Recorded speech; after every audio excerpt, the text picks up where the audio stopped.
मित्र नमस्कार। मैं अनिरुद्ध विश्वकर्मा, आप देख रहे हैं हिंदुस्तान सपनों का। देवरिया में अपराध रुकने का नाम नहीं ले रहा है। सोच लीजिए कि दिन दहाड़े किसी की हत्या कर दी जाती है, गोली मार करके हत्या कर दी जाती है, तो इसको क्या कहा जाएगा। हम बात कर रहे हैं देवरिया जनपद के एकौना थाना क्षेत्र की, जहां दुर्गावती नाम की एक महिला को अज्ञात बदमाशों ने दिन दहाड़े 1 बजे दिन में गोली मार करके फरार हो गए। स्थितियां इतनी नाजुक हैं कि आए दिन छिनैती, डकैती, हत्या होती रहती है। इस पर कंट्रोल पा पाना देवरिया के पुलिस अधीक्षक, देवरिया के जिलाधिकारी के लिए चुनौती बना हुआ है। गर्मी से पूरा प्रदेश और तमाम अन्य राज्य भी काफी बेचैन और परेशान है। उत्तर प्रदेश की बस्ती की घटना है, जहां एक दोपहिया वाहन को स्टार्ट करने के दौरान उसमें आग लग गई। हीट वेव कह लीजिए, हीट वेव का असर है कि आए दिन गाड़ियों में अचानक आग लग जा रही है, चाहे दोपहिया वाहन हो या 4 पहिया वाहन। मित्रों, धार्मिक जगहों पे, धार्मिक स्थानों पर जब रेप जैसी घटनाएं होती हैं और जो उसके संचालक हैं वो इसमें संलिप्त पाए जाते हैं, तो सोच सकते हैं कि किस तरह से धर्म के नाम पर ठगी और बलात्कार जैसी घटनाएं उस आश्रम में हो रही हैं। ट्रू स्टोरी अपने ट्विटर हैंडल पर लिखता है कि आश्रम वेब सीरीज जैसा कांड, संचालिका व उसकी असिस्टेंट ने साध्वी को बेहोश कर अपने भाई के हवाले किया। युवक ने साध्वी को बनाया हवस का शिकार। यूपी के दिल्ली बॉर्डर से सटे कौशाम्बी में संचालित आश्रम गुरुकुल शांति धाम में योग संयमित जीवन का पाठ सीखने आई साध्वी को युवक ने हवस का शिकार बना लिया।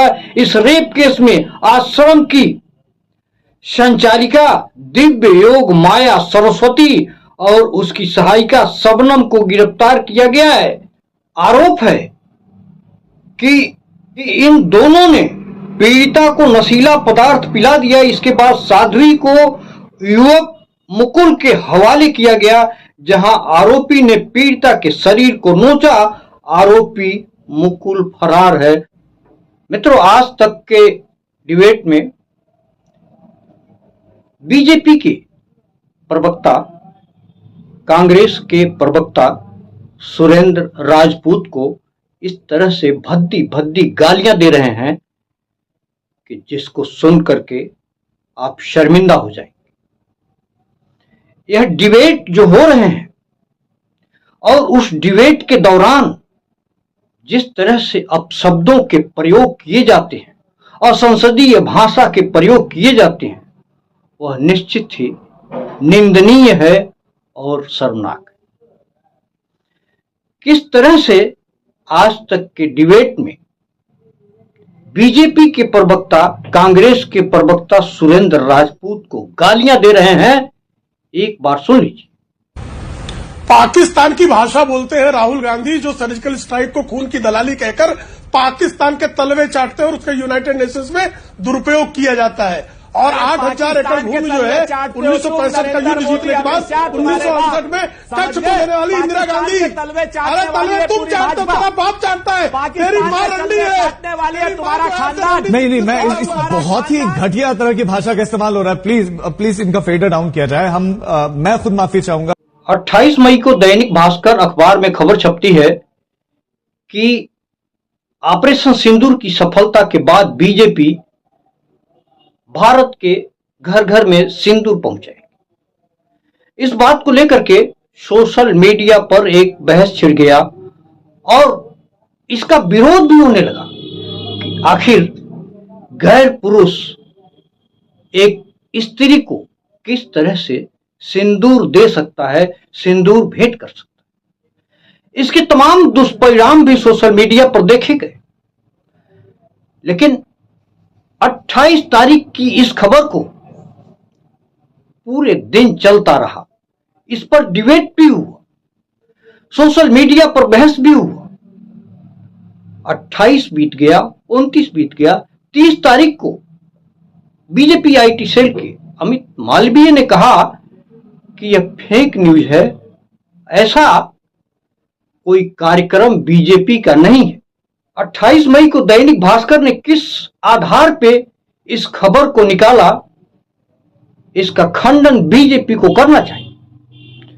अमित मालवीय आईटी सेल के जो मुखिया हैं उनको करना चाहिए कि किस आधार पर दैनिक भास्कर ने इस खबर को प्रकाशित किया। और आप 28 को भी कुछ नहीं कहे, 29 को भी कुछ नहीं कहे, 30 को आप इसका खंडन करते हैं कि यह फेक न्यूज है, ऐसा बीजेपी ने वायदा नहीं किया था।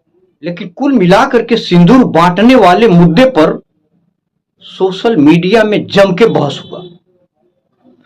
सोशल मीडिया में यहां तक कहा गया कि जो लोग सिंदूर बांटने आएंगे उनको कड़ी से कड़ी सजा दी जाएगी, उनको मुंहतोड़ जवाब दिया जाएगा कि किस तरह से एक पराया पुरुष एक स्त्री को सिंदूर भेंट कर सकता है। कहीं इसी का परिणाम तो नहीं कि बीजेपी अपने वायदे से पलट गई। मित्रों, इसी से अपनी बात समाप्त करता हूं। नमस्कार, जय हिंद।